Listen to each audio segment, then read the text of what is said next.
Tea Biz Podcast delivers tea news that you need to know. A recap of the week's major headlines with commentary and cultural trends hosted by Dan Bolton. It is the voice of origin for tea professionals and enthusiasts worldwide. Tea nourishes and inspires. It is an ancient plant-based medicine that simultaneously heals and energizes the body as it soothes the mind. Making fine tea is a blend of artistry and craftsmanship. The $200 billion tea trade is fundamentally local, yet exerts global influence, employing millions to enhance the well-being of all.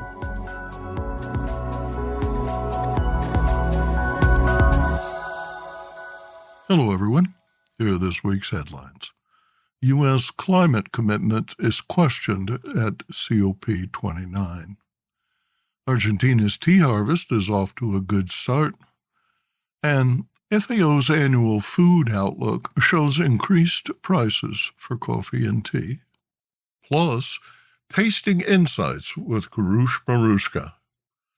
Kurush Bharucha is among the foremost tea tasters in the world and a brilliant teacher.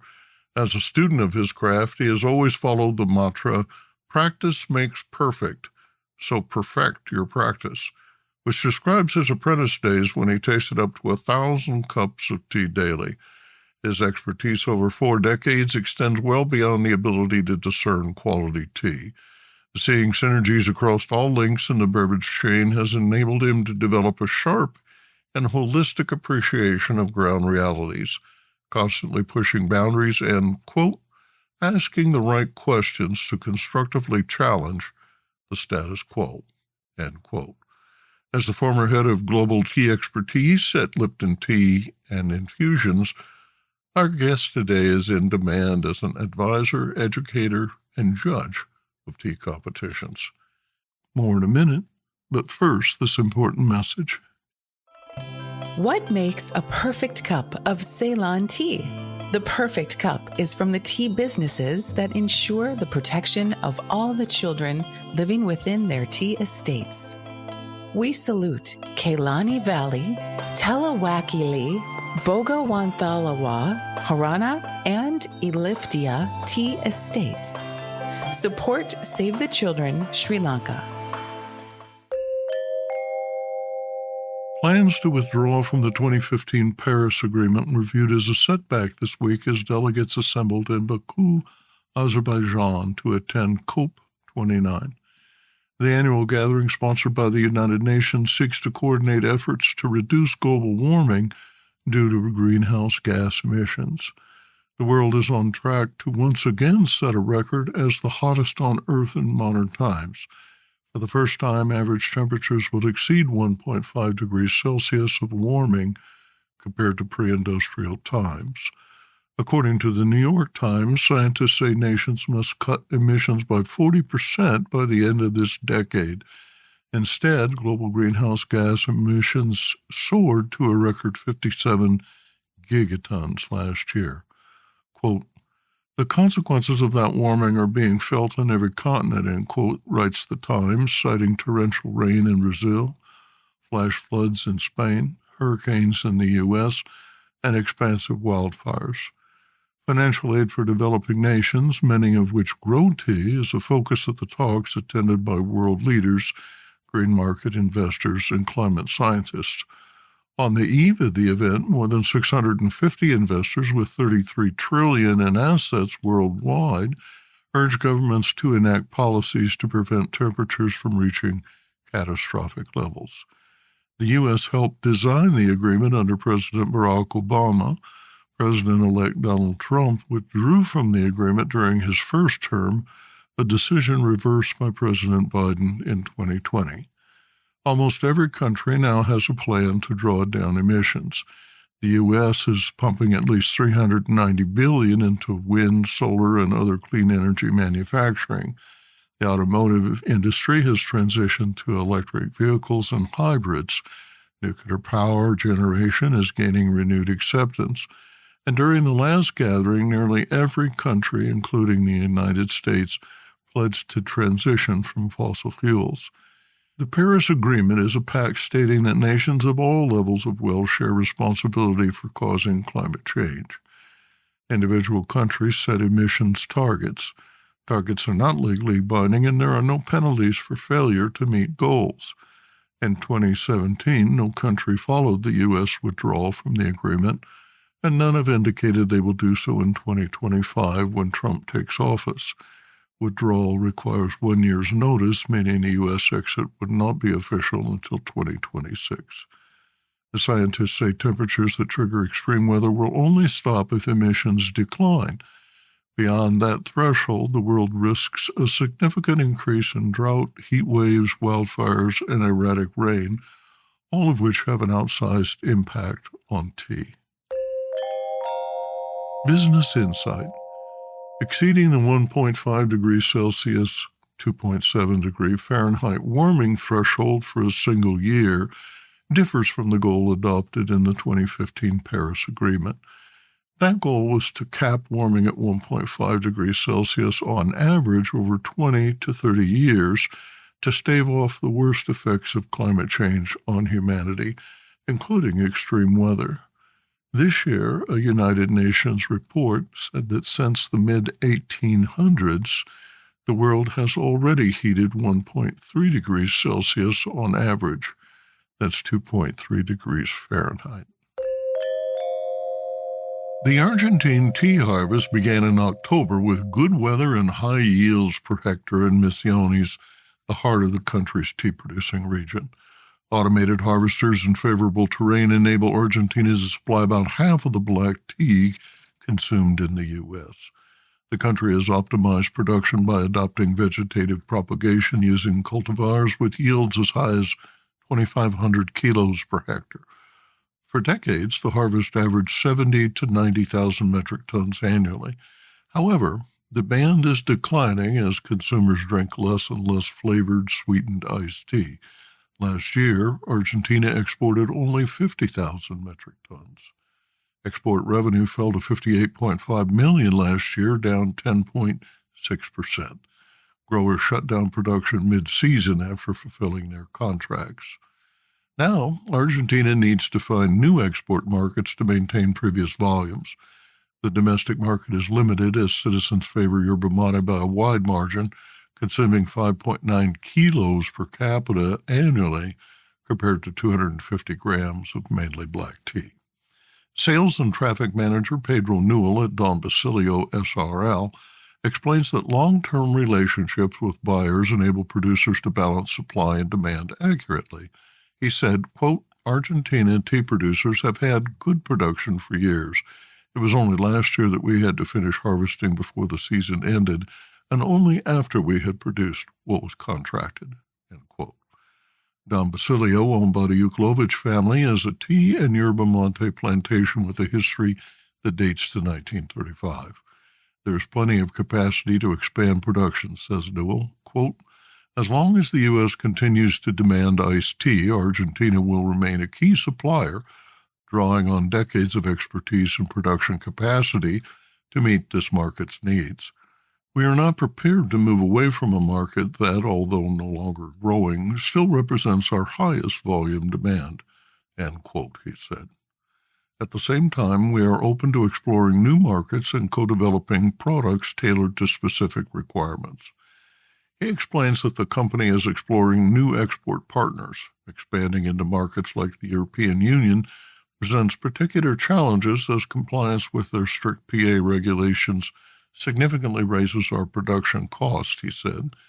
Ensuring compliance requires manual field cleansing involving teams of 50 to 70 people manually removing weeds across plantations. Don Basilio supplies tea for iced tea blends to Unilever Educator. Chile is a big consumer of black tea, importing $50 to $75 million annually in the past 3 years. In 2021, Chile imported $7 million worth of Argentine tea, about 10% of the $63 million Chileans spent on tea imports that year. In contrast, Chile imported 74% of its yerba mate from Argentina last year. Business Insight. Argentina is a compelling example of how origins that conform to the demands of destination markets can shape their supply chains efficiently to prosper in every conceivable way, until the market does an about-face. Prices of commodity beverages, including cocoa, coffee, and tea, boosted the global import food bill to more than $2 trillion, according to the Food and Agriculture Organization of the United Nations, FAO. FAO's Food Outlook 2024 report indicates that import expenditures on cocoa, coffee, and tea are anticipated to increase by 22.9% this year, accounting for more than half of the $2 trillion overall increase in value terms. Quote, that reflects soaring international prices for these commodities due mostly to weather conditions and logistics issues. Cocoa prices reached almost 4 times their 10-year average earlier this year. Those for coffee nearly doubled, and those for tea rose 15% above their usual long-term levels, end quote, according to FAO. The Economist Intelligence Unit tea forecast projects black tea prices will average $2.83 per kilo in 2024, up from $2.74 in 2023. The World Bank reports the October 2024 average price for tea globally, which includes both black and green teas, was $2.31 per kilo. Food expenses were also buoyed by higher import costs for fruits and vegetables, according to the Food Outlook, released November 14th. Meanwhile, declining import bills for cereals and oilseeds offered some relief to lower-income countries. High-income countries account for 2/3 of the global food import bill and will face a 4.4% increase in 2024, while the bills for upper middle income, lower middle income, and low-income countries are likely to contract.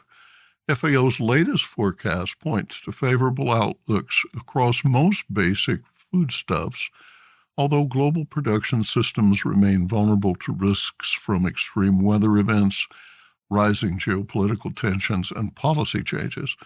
These could tip delicate demand-supply balances and dampen prospects for international trade in food commodities and global food security. The FAO's biannual publication offers updated forecasts for major food staples, trade, utilization, and stocks, and explores topical themes. The latest issue features an analysis of fertilizers, noting sharp drops in quotations for nitrogen products, which closely track natural gas prices and potassium fertilizers. However, phosphate fertilizers have not displayed a broader decline due in part to ongoing trade barriers. Overall, in September 2024, a basket of nitrogen, phosphorus, and potassium price series had declined by more than 50% since their April 2022 peak. Download the 75-page publication free at www.fao.org.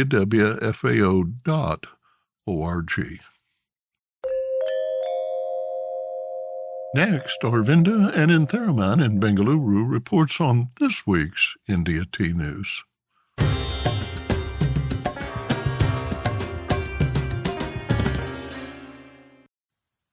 India news update for the week ending November 15th, 2024. LB Brewers from Goa, India has teamed up with Taiwan's Jimindad's Brewing Company to introduce India's first bottled tea beer called Makadi Oolong Blanche. This beer blends Taiwanese red oolong tea with Belgian Blanche brewing techniques and will be available only in Goa and Taipei. The beer is priced at 150 rupees and with 4 to 5% ABV should appeal to craft beer enthusiasts. LB Brewers' last launch was the Makadi Rocket Rice Lager, and they are firmly looking at securing a top position in the global craft beer market.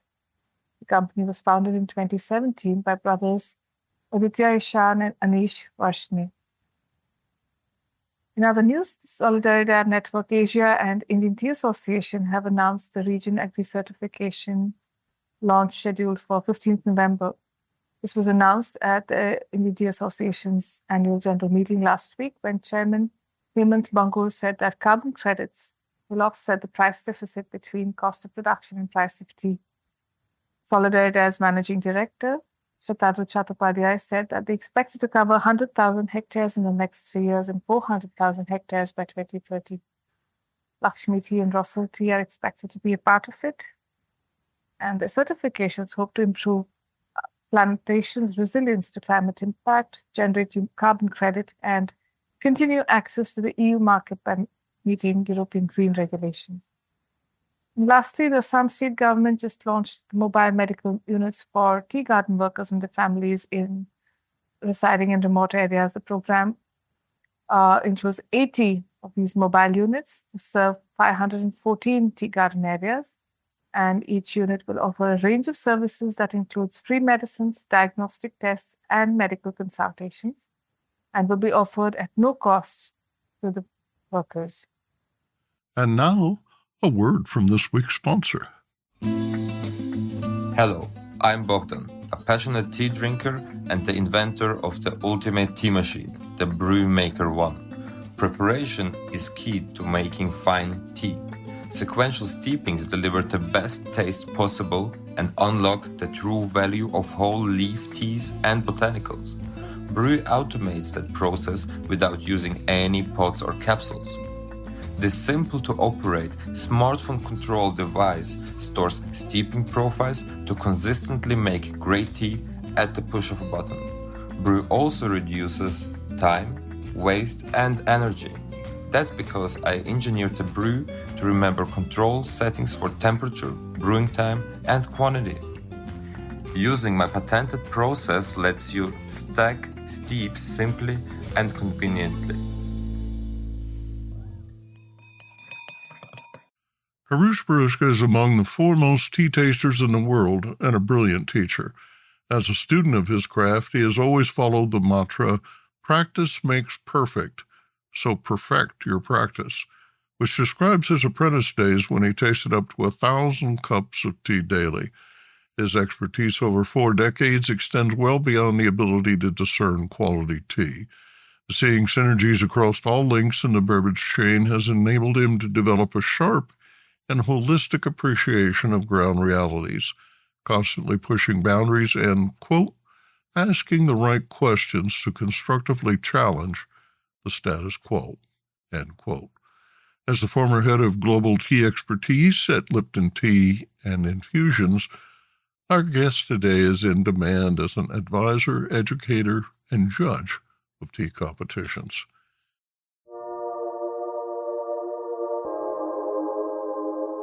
Kurush began his career in tea in 1985 with Brook Bond India Limited, shortly after the Anglo-Dutch major Unilever acquired the storied brand. He worked for 20 years in India, with 10 years at all 6 of India's tea auction centers as a taster and tea buyer, and at the company's blending and packing factories as a tea blender. He then relocated to Dubai, where he spent 8 years as Lipton's beverage supply chain director, buying, blending, and packing tea for markets across its Asia and Africa region. Over the next decade, his work in the UK focused on consumer research, recipe design, building a tea culture, and training a global cadre of up to 80 tea tasters across Lipton's integrated tea business from bush to brand. He has traveled extensively, partnering with producers and sourcing sustainably certified and organic teas from the world's most exclusive network of growers. He holds a degree in economics from Mumbai University and plans to return soon from the UK to his home in India. Kurush, we've known each other for many years, for which I'm most grateful. As listeners are about to discover, you are a masterful teacher. Yet I recall you describing yourself as a student of tea. Even after 40 years, it's uncanny, but the truth is that in any subject matter area, the more you know, the more you realize how little you know. And that's something which has stayed with me. So I think I've remained a student of tea, respectful of the traditions, respectful of the craft. But at the same time, I've always kept an eye to the future in terms of, what's new out there, what's evolving out there, what's somebody, trying to craft differently out there. So there's a lovely appreciation of tradition and trend in terms of my approach. I've always stayed hungry to sort of taste more tea. When I'm on my tasting bench, it's what gives me most joy. If I'm surrounded by people whom I can take through a guided tasting and provide some context with which they can better understand the nuances of tea, that for me is very, very rewarding.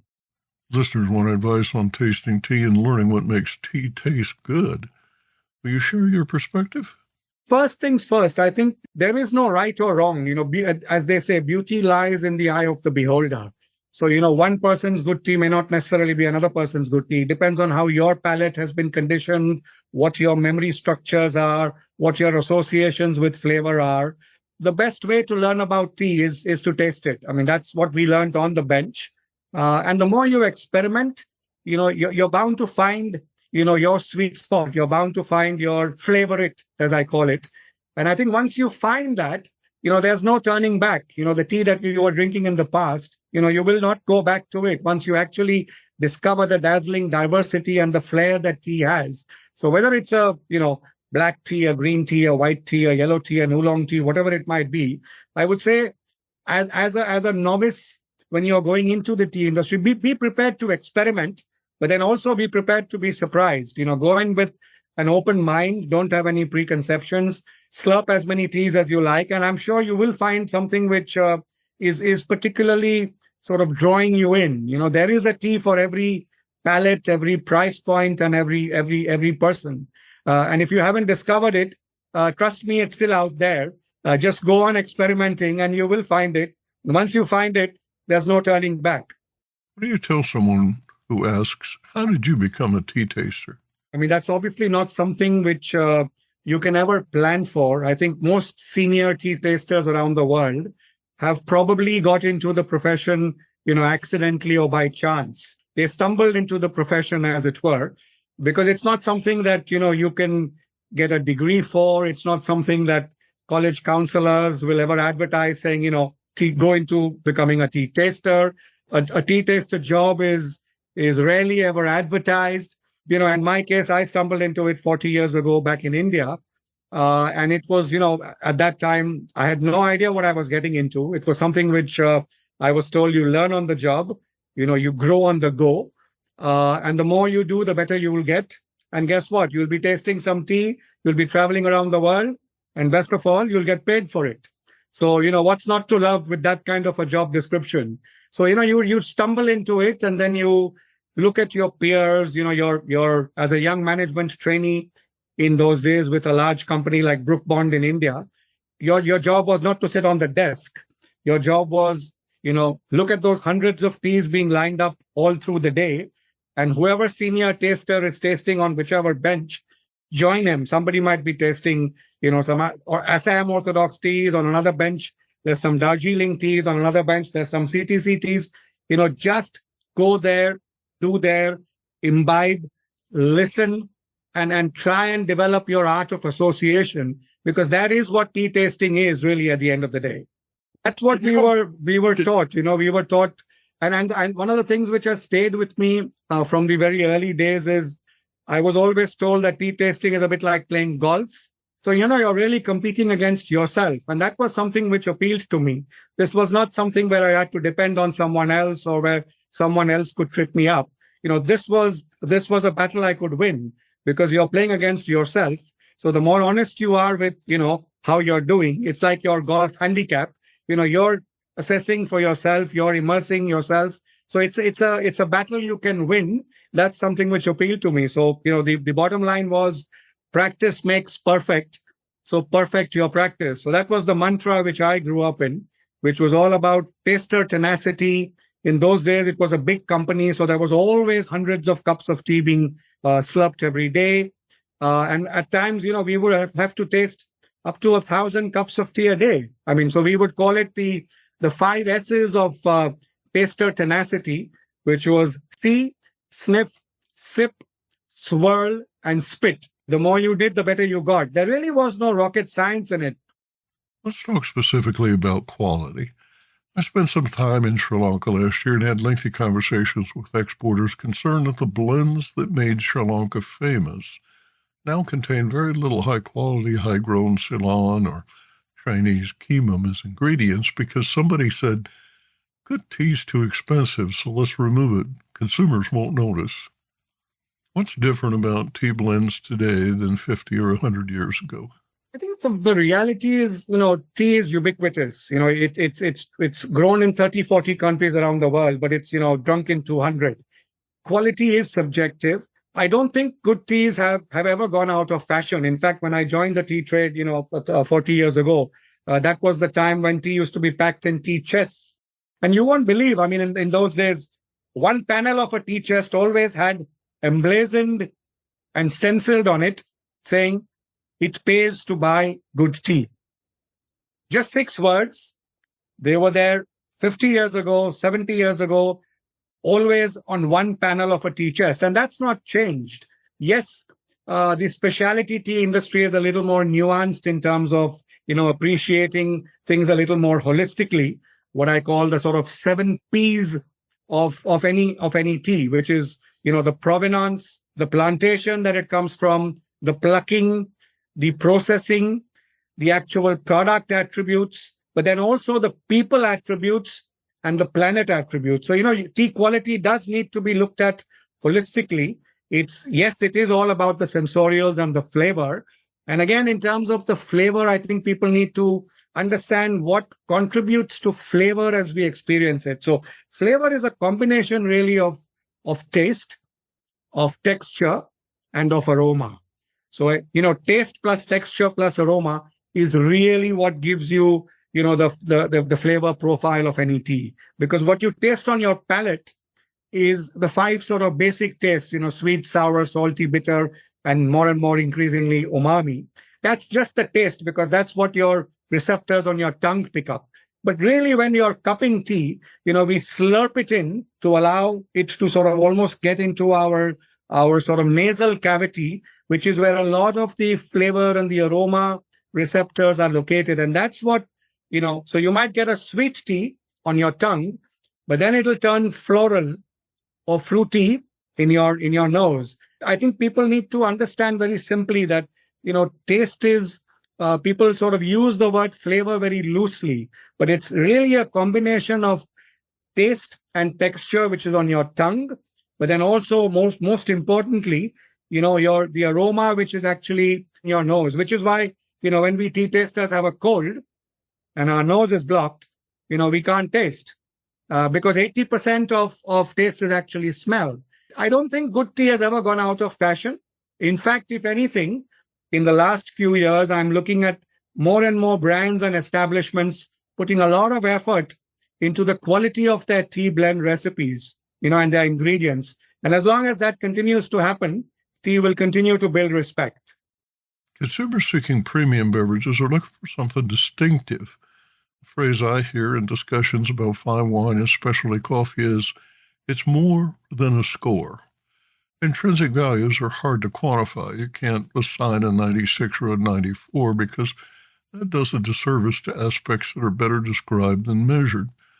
So talk about the importance of distinctiveness in discerning good quality tea. If you travel around the world, you find teas which, really sort of have a signature character. They have a very clear sensorial direction. And as you evolve as a tea taster and you open yourself up to, teas from around the world and different sensory profiles, or almost sort of straddling a flavor wheel, as it were, So, if you look at tea, for example, there are, broad families of, florals and fruity notes and vegetal notes and aquatic notes and woody notes and spicy notes. So, it's the sensory space is very, very rich.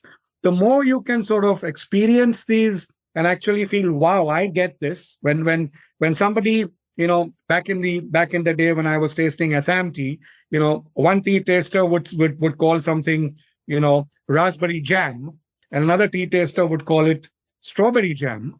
But the essence of that character was that, it had that fruity note, which is what I was keen to pick up. And that was down to a certain clone in a certain garden. And week after week, when that tea was tasted, it had that distinctive note. So I think over different teas, over different origins, one learns to pick up these distinctive characters. So, if it's a Keeman tea, it's got a sort of a lovely, sort of nutty cocoa sort of a character, which gives it a distinctiveness. If it's an Uva tea from the high elevations of Sri Lanka, again, it's got this lovely balmy wintergreen character, which really spikes out. So, every tea has got, it's got all the attributes. It's got some mouthfeel, it's got some texture, it's got some flavor, but there will be a spiking out note which sort of gives itself its unique identity. And as a taster, I love to explore it, whether it's whatever the tea around the world, it's this unique identity you're looking for. If there are some teas which are smoky, but then some amount of smoke is actually a little desirable at times. It's only when it goes over the top and it gets, completely burnt that it starts to taste negative. So, you really need to sort of understand the calibrated intensity of flavor. So first, I would say, recognize the families around tea, almost like a flavor wheel. A flavor wheel is a lovely aid to have. It's like a visual compass, a diagrammatic lexicon of tea's sensory space. Every tea has got this signature character, which is what, when you source tea from around the world, you are looking for that signature character. Will this tea drive a certain amount of color in my blend? Or will this other tea drive a certain amount of mouthfeel? Or will another tea drive up the sort of aftertaste? Or will another tea, drive up the sort of nose elements to it? So, you're cherry picking elements and you're cherry picking teas from around the world when you construct a recipe, just like a perfume. You'll have some base notes, you'll have the body of the perfume, and then you'll have some distinctive top notes which give it a signature character. And that's really no different when it comes to tea.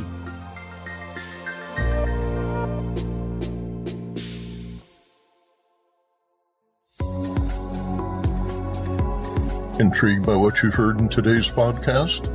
Would you like to learn more from our global network of Tea Biz journalists and tea experts? Remember to visit the Tea Biz website for more comprehensive coverage. That's www.t-biz.com.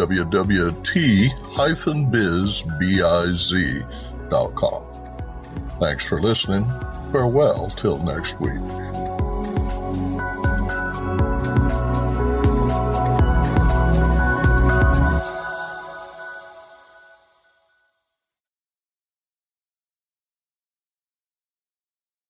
Produced by Adavita Studios. Connect your voice to the world.